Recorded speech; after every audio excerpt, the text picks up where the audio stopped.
오늘 우리에게 주신 말씀은 창세기 6장 1절에서 22절 말씀입니다. 그 가운데 6장 1절에서 8절까지 한 목소리로 봉독하도록 하겠습니다. 시작! 사람이 땅 위에 번성하기 시작할 때에 그들에게서 딸들이 나니 하나님의 아들들이 사람의 딸들의 아름다움을 보고 자기들이 좋아하는 모든 여자를 아내로 삼는지라. 여호와께서 이르시되 나의 영이 영원히 사람과 함께하지 아니하리니 이는 그들이 육신이 됨이라. 그러나 그들의 날은 120년이 되리라 하시니라.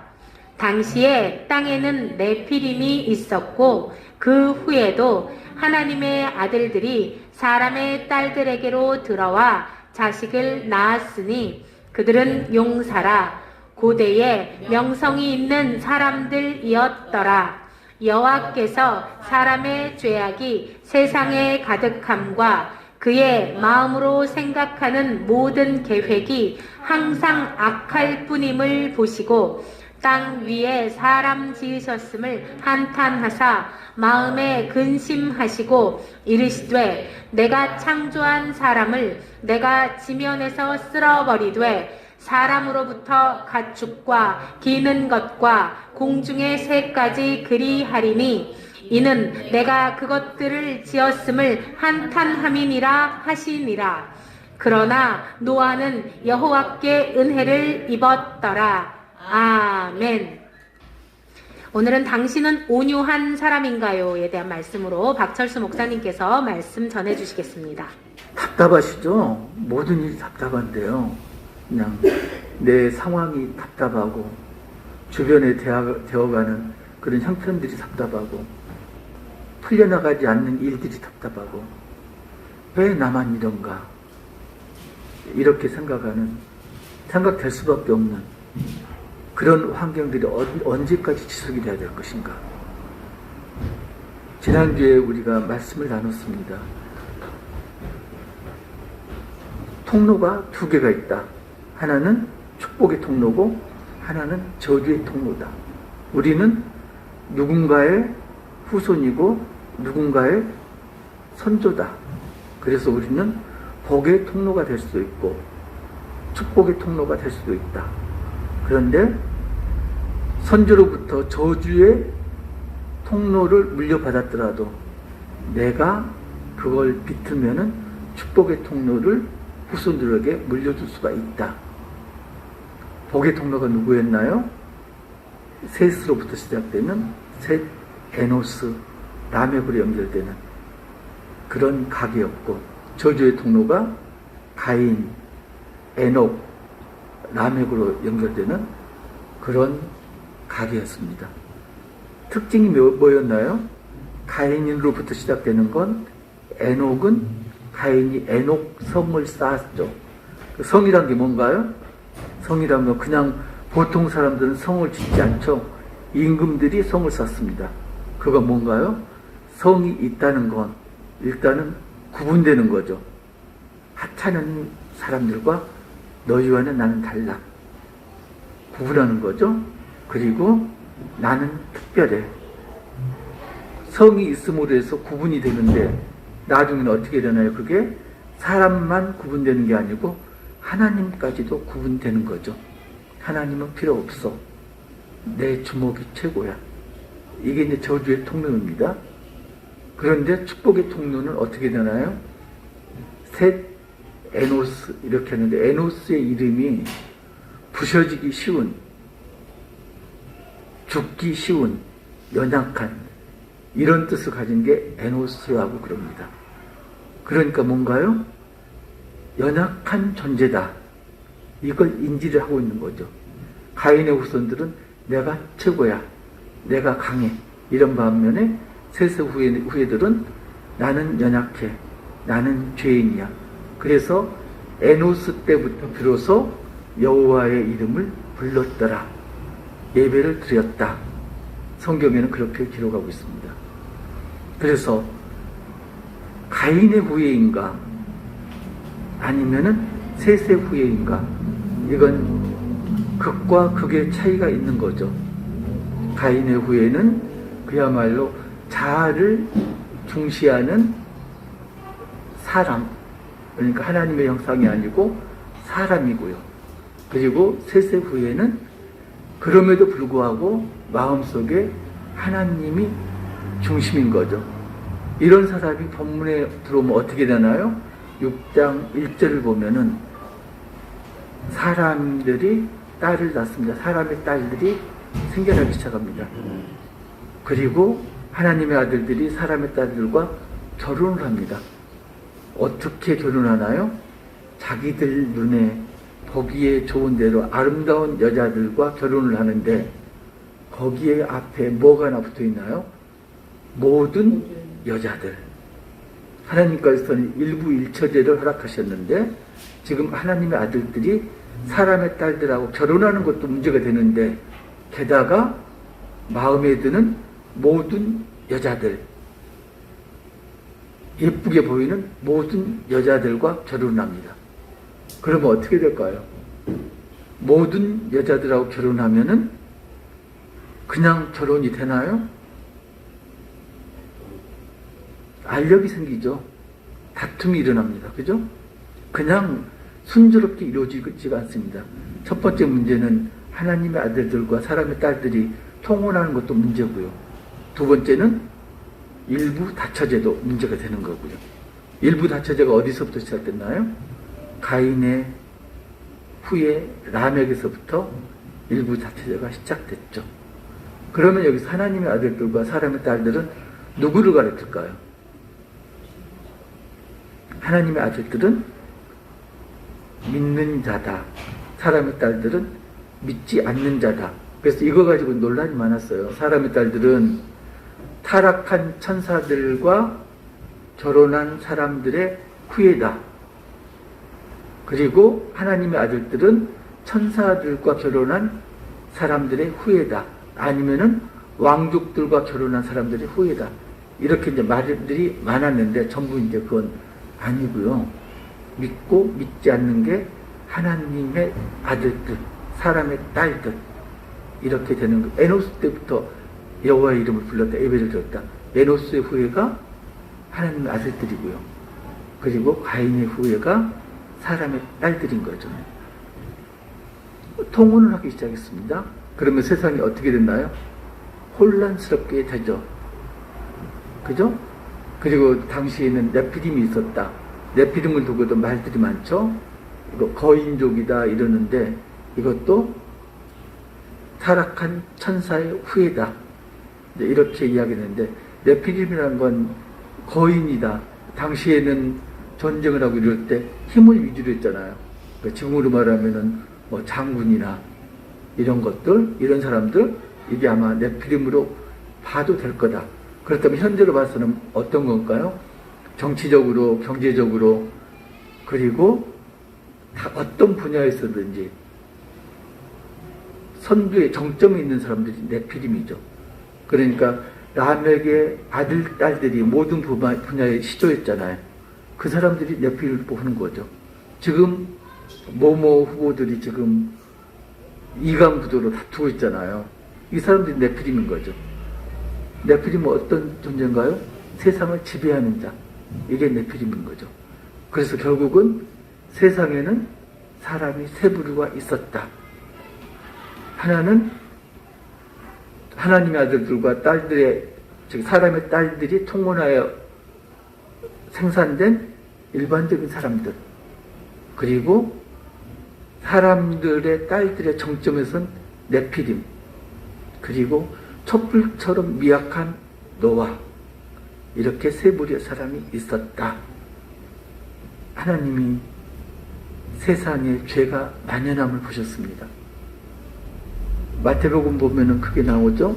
마태복음 15장 19절. 마음에서 나오는 것은 악한 생각과 살인과 간음과 음란과 도둑질과 거짓 증언과 비방이니 사람의 마음에서 나오는 모든 것은 악한 것이다. 이렇게 이제 말씀을 하셨는데 믿는 사람과 믿지 않는 사람들이 섞이면은 누가 영향을 받을까요? 믿는 사람이 영향을 받을까요? 믿지 않는 사람이 영향을 받을까요? 여러분 주위에서 여러분을 보고 나도 예수님을 믿겠다. 우후죽순처럼 그렇게 생겨납니까? 그런데 반대로 우리는 세상에서 살 때 부러운 사람들이 많아요. 그죠? 돈 많은 사람도 부럽고, 권력 있는 사람도 부럽고, 자식 농사 잘 지은 사람도 부럽고, 부러운 사람이 굉장히 많습니다. 그러면 누구 영향을 쉽게 받는다고요? 믿는 자가 믿지 않는 자에 물들기가 쉬운 거죠. 그러면 세상은 점점 악으로 물들어갑니다. 악이 세상에 만연했습니다. 하나님이 그걸 보셨습니다. 그리고 결심하십니다. 이 세상을 생명 있는 모든 것을 멸하겠다. 홍수로 멸하겠다. 이렇게 다짐을 하십니다. 그런데 하나님이 누구를 보셨다고요? 노아를 보셨습니다. 6장 8절 보면 그러나 노아는 여호와께 은혜를 입었더라. 노아는 여호와께 은혜를 입었더라. 그 많은 사람들, 네피림도 있고, 그리고 하나님의 아들들과 사람의 딸들이 통혼한 그 많은 사람들도 있는데 그 중에서 노아만 은혜를 입었더라. 노아가 왜 은혜를 입었을까요? 그러기에 앞서서 이 상황이 어디선가 우리가 본 듯한 그런 상황 아닌가요? 창세기 18장에 보면은 소돔과 고모라를 멸하기 전에 천사들이 아브라함을 방문합니다. 그때 아브라함이 천사들에게 요청을 합니다. 소돔과 고모라에 의인 50이 있다면은 멸하지 않으시겠습니까? 하나님은 그렇다. 아브라함이 또 간청을 합니다. 만약에 50명에서 5명이 부족하다면, 그러니까 45명 의인이 있다면은 그래도 소돔과 고모라를 멸하시겠습니까? 멸하지 않겠다. 40명이면요 멸하지 않겠다.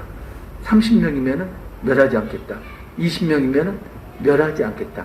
마지막으로 한 번만 더 간청드립니다. 소돔과 고모라의 의인이 10명이 있다면 어떻게 하실래요? 그래도 10명을 인하여서 소돔과 고모라를 멸하지 않겠다. 이렇게 약속을 하셨습니다. 그런데 지금 여기서 보면은 하나님이 의인 노아를 보고 계십니다. 그 이야기는 뭔가요? 의인이 한 명밖에 없다는 이야기죠. 하나님 멸망시키려는 계획이 초대되지 않는다는 이야기죠. 자, 그러면 노아는 왜 하나님께 은혜를 입었을까요? 9절 보면은 이것이 노아의 족본이라. 노아는 의인이요 당대의 완전한 자라. 그는 하나님과 동행하였더라. 의인이고 그리고 완전한 자고 하나님과 동행하였더라. 자, 의인이 뭔고? 완전한 자가 뭐고? 동행한 자가 뭔가요? 의인이 뭐죠? 자기 뜻대로 의롭게 행동한 사람이 의인인가요? 하나님의 뜻대로 행하는 자가 의인이죠.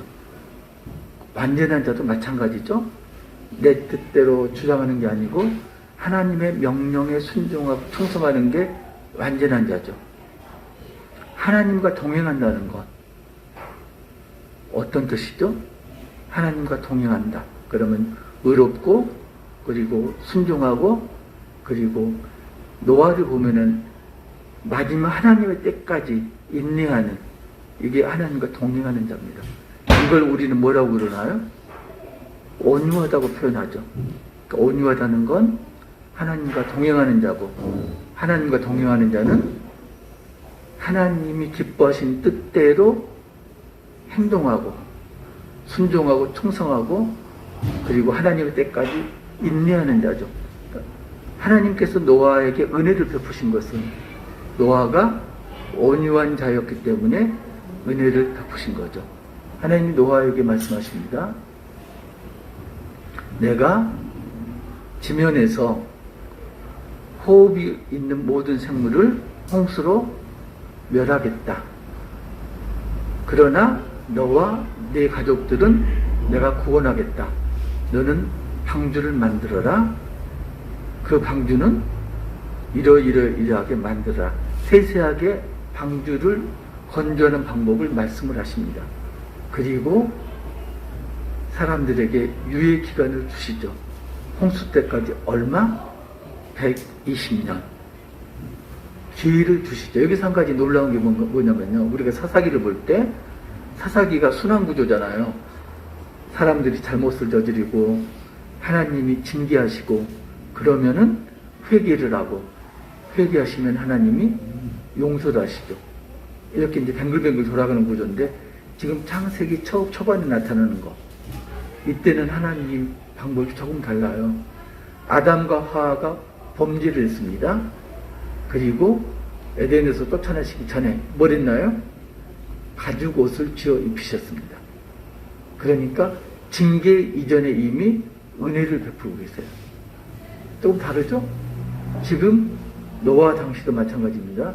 하나님이 사람들이 범죄하니까 징계하시기로 결심하셨습니다. 그런데 징계를 내리시기 전에 노아에게 은혜를 베푸십니다. 징계 이전에 은혜를 베푸시는 것. 조금 다르죠? 범죄, 은혜, 징계. 이게 사사기로 넘어가면서 범죄하고 징계를 내리시고 회개하고 은혜를 베푸시고 구조가 조금 다릅니다. 아무튼 노아가 중요한 게 뭐냐면 마지막에 22절 보면은 노아가 그와 같이 하여 하나님이 자기에게 명하신 대로 다 준행하였더라. 노아가 은혜를 입은 게 마지막 하나님이 자기에게 명하신 대로 다 준행하였더라. 여기까지가 하나님이 보시기에 노아를 선택하고 구원하신 이유에 해당되는 거죠. 자, 그러면은 노아가 의인이다, 온유한 자다 그랬는데 이게 노아만 그랬을까요? 노아 이전에 누가 있었죠? 에녹도 의인이었죠. 에녹은 하나님과 동행을 했었고 노아 이후에는 모세도 아브라함도 그리고 이삭도 온유한 자였죠. 그래서 보면은 의인이다, 하나님 말씀에 순종한다, 그리고 하나님이 기뻐하시는 대로 행한다. 아브라함 보면요, 아브라함이 하나님께서 부르셨을 때 어떻게 하나요? 본토 친척 아비 집을 떠나서 갈 바를 모르고 하나님 말씀대로 출발을 합니다. 그죠? 하나님께서 구체적인 장소를 명시하지 않으셨죠. 내가 지시할 땅으로 가라, 이렇게 말씀하셨거든요. 그러니까 갈 바를 모르고 순종하고 충성돼서 그 말씀대로 행합니다. 그뿐만 아니라 아브라함과 이삭 보면은 모리아의 산에서 아브라함이 이삭을 번제물로 바칩니다. 아브라함도 대단하지만은 이삭도 대단하죠.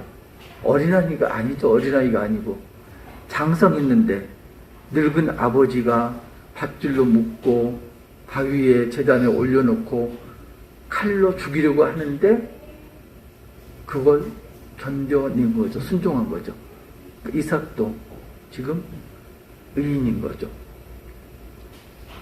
그런데 보면은 하나님 말씀에 충성하고 충성하지 않는 게 일생 동안 그랬느냐? 그런 건 아니죠. 아브라함도 순간순간 자기 마누라도 팔아먹었고 그잖아요. 단순하게 누이라고 거짓말한 게 아니고 판 거잖아요. 애굽 왕의 소실로 첩으로 팔아먹은 거죠. 불의한 자예요. 그렇지만 전체적으로 봤을 때 하나님이 아브라함을 의롭다 하신 거죠. 왜? 하나님 말씀에 순종하고 충성을 다했습니까? 모세도 마찬가지죠. 모세도 하나님의 때라고 그러는데 그 하나님의 때까지 모세가 뭘 했나요? 40년 동안 애굽에서 왕자 수업을 받았고요. 그리고 40년 동안 양치기를 했고요. 살인자로 쫓겨다니면서 양치기를 했고요. 그리고 80세에 비로소 하나님께 부르심을 받았죠. 하나님의 때가 언젠가요? 보통 세상적인 관점이라면은 모세가 왕궁에서 왕자 수업을 받았을 때 그때가 보통 사람을 볼 때는 모세의 때라고 여기죠. 그렇게 생각하잖아요. 근데 그때가 하나님의 때가 아니었고 살인자로 쫓기고 양치기 40년 세월을 지난 80세가 되어서야 하나님께서 부르시는 하나님의 때인 거죠. 그래서 온유한 자에게는 뭐가 필요하다? 인내가 필요하다. 노아가 120년을 인내했듯이 모세도 40년을 인내한 거죠. 우리가 잘 아는 바울도 그렇죠. 바울이 어떤 사람인가요? 하나님 믿는 자, 예수님을 믿는 자들을 핍박하던 자가 바울입니다. 그 바울이 어떻게 됐나요? 다메섹 도상에서 주님을 만난 다음에 회심을 합니다. 그리고 전무후무한 하나님의 사자가 되죠. 바울의 때가 언제인가요? 기독교인들을 핍박할 때? 아마도 바울은 그때가 하나님께 쓰임을 받는다고 여겼을 겁니다. 그런데 하나님 때는 그때가 아니고 다메섹 도상에서 회개하면서부터 회심하면서부터 하나님의 때가 시작된 거죠. 그리고 바로 쓰임을 받았나요? 아니죠. 반대에 부딪혔고 자기 고향으로 돌아가서 3년 이상을 아무것도 못하고 있다가 그리고 하나님께 쓰임을 받기 시작한 거죠. 여러분들은 온유한 자세요? 온유한 사람입니까? 선거를 하면서 제가 느낀 게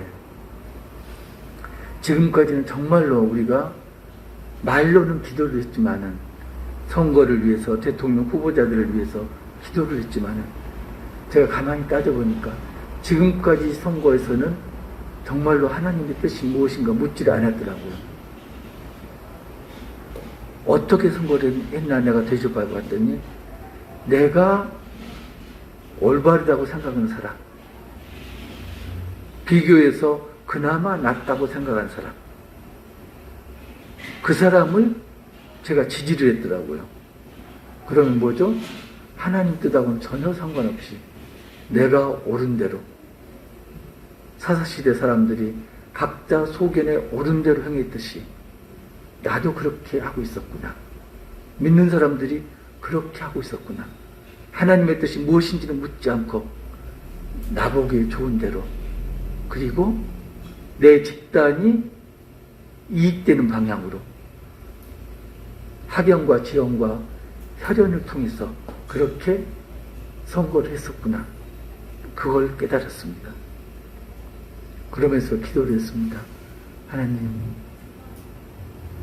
최선이 아니면은 차선을 택하라고 그러는데 최선도 차선도 아닙니다. 그러면은 어떻게 해야 되나요? 최악이 아닌 차악을 택하는 게 그럴 수밖에 없는 게 지금 선거 양상이죠. 투표율이 엄청나게 높습니다. 사전투표율이 약 37% 가까이 되던데요. 19대 대통령 선거 때 사전투표율이 26% 정도였어요. 그러니까 그때에 비해서 40% 정도가 더 사전투표율이 높은 거예요. 우리가 아이돌 좋아하는 사람들은 예매를 하잖아요. 막. 그죠? 사전투표도 그거하고 같다고 보는데 근데 이번 사전투표는 자기가 좋아서 사전투표를 한 게 아니고 싫어서 사전투표를 하는구나.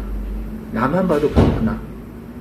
내가 원하는 사람이 당선되도록 선택되도록 투표를 하는 게 아니고 내가 원하지 않는 사람이 선택되지 않도록 투표를 하는 거구나.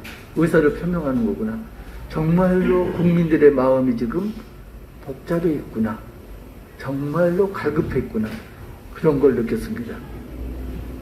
그래서 하나님이 보시기에 누가 옳은가, 이건 지금 문제가 안 되는 것 같습니다. 문제되는 게 뭔가요? 온유한 자가 있느냐?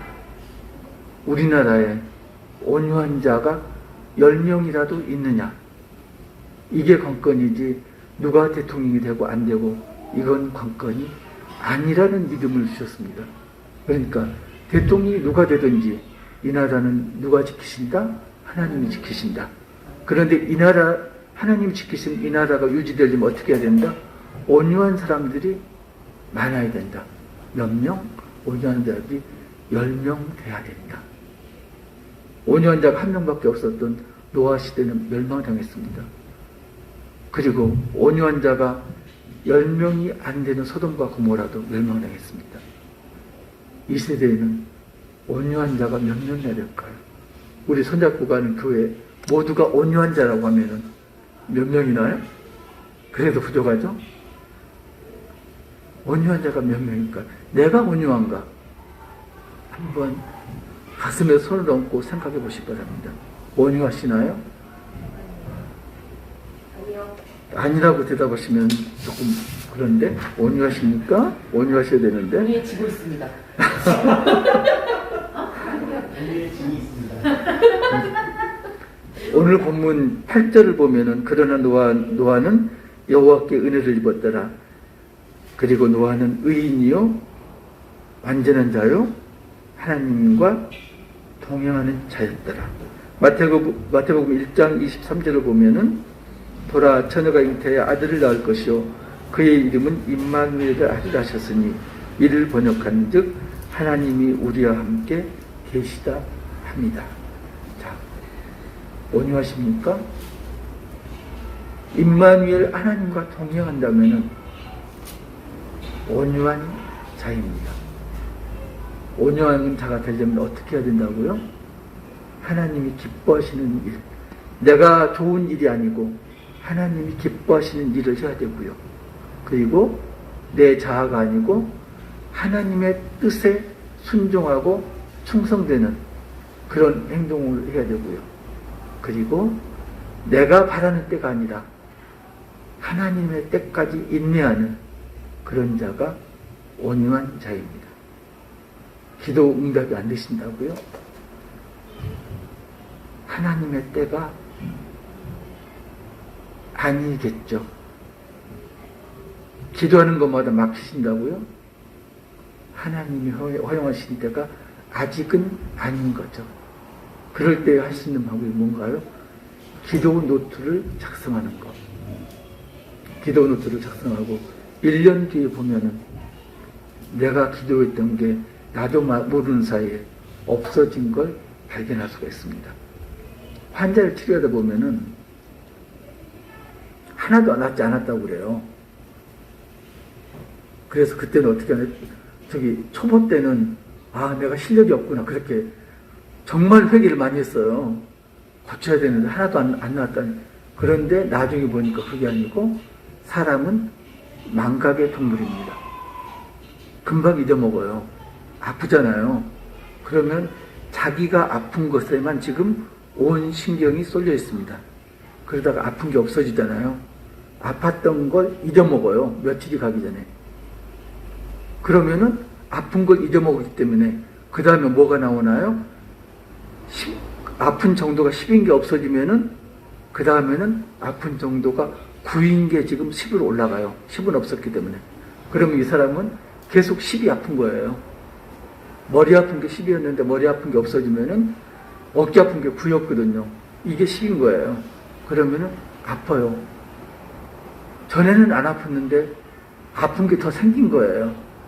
그러니까 환자 입장에서는 하나도 좋아지지 않았다가 아니라 오히려 악화되었다 이렇게 여기는 거죠.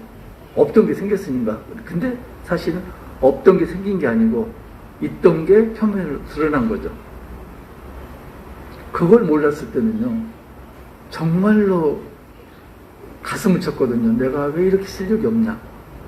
근데 이제 요즘은 안 그러지. 보면은 나았어요. 나은 건 기억을 못해요. 그런데 아픈 건 그렇다고 치고 믿는 자들이 기도하면서 기도 응답되는 건 하나도 기억을 못합니다. 응답이 안 되는 것만 기억하고 있습니다. 그래서 나는 기도하는 게 하나도 하나님이 응답을 안 해주셔. 응답된 건 기억을 못해요.